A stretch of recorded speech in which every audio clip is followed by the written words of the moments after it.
Love. How do you define it? I've been healing my perspective of love lately. For someone who has read books about love, writes about it, and has conversations about it, I struggle to open my heart to love in a way where I need it most. Growing up, I always thought it was a romantic feeling only adults can feel. I would foolishly reject love, thinking it was not for me.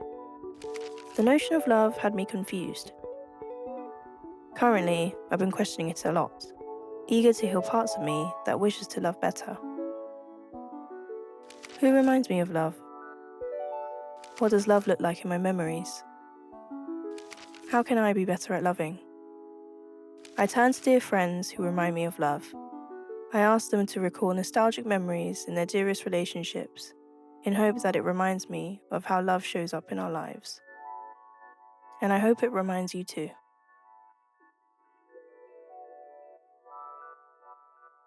When we were kids, we were supposed to go to sleep, but kept giggling and laughing underneath the bed sheets, hiding from our parents. The lights were off, and we kept popping our heads up from the blanket to see if our parents were still watching.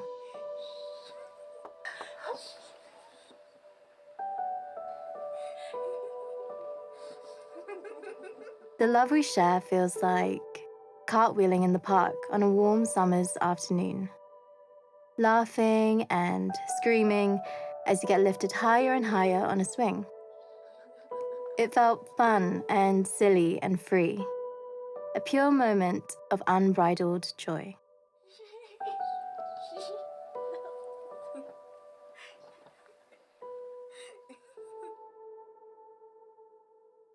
Love means everything, the embodiment of our human experience. Nick is the man I've been patiently waiting for. He's my first and last love. Prior to him, I was going on many dates, but never settling for less, and always being intentional with what aligned with me. My special memory with her was when I had trekked all the way to visit her in Bournemouth for our fifth date. Now, mind you, by this point, we haven't even had our first kiss yet. But me being me, I asked to spend a week with her, and she, for some crazy reason, had agreed to it. Our first week together by the beach felt so sacred. The open vulnerability, excitement, and curiosity shared between us.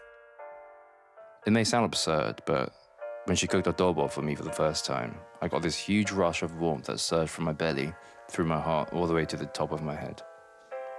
And then I realized that this was actually the first time that a romantic figure in my life had ever cooked me food. See, I've been doing everything for everyone for so long that I actually had trouble softening to accept love from a woman. Ainara, through her courage to love, has inspired me to desire a meaningful partnership and lead a remarkable life for both of us. He reminds me that everything we desire and pray for is possible. The days we were burnt by the sun, with our hearts opening after years of dealing with our own pains. I'm excited to share a lifetime of summers with him. Giving and receiving love helps us to become higher versions of ourselves. As a result, in this lifetime, we must do our best to love. This includes unlearning what makes us feel unlovable too.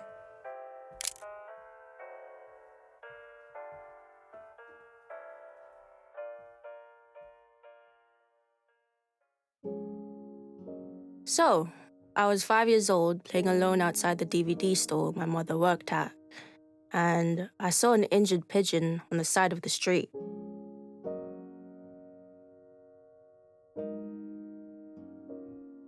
It was a kindness and a connection to the world, for me and the pigeon.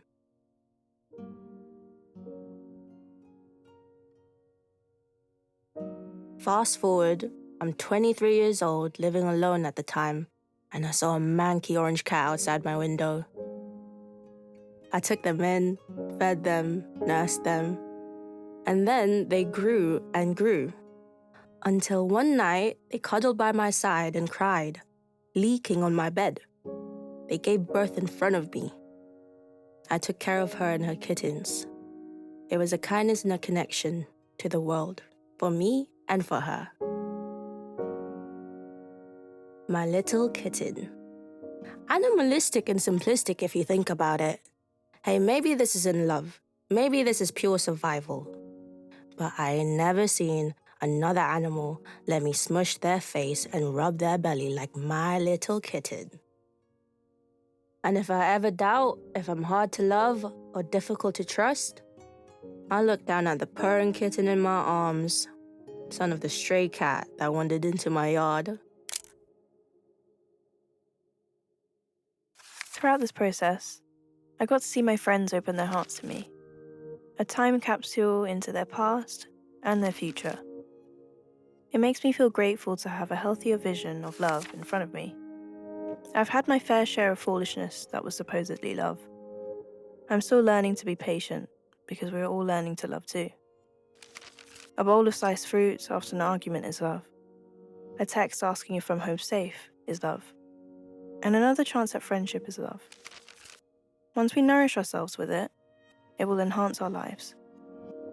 And I can say now that I know love is real because I exist and I'm so full of it.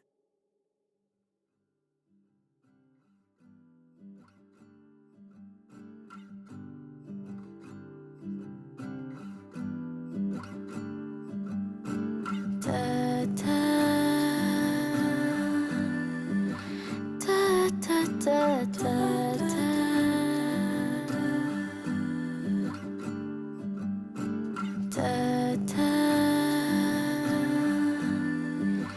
Da, da, da, da, da, da.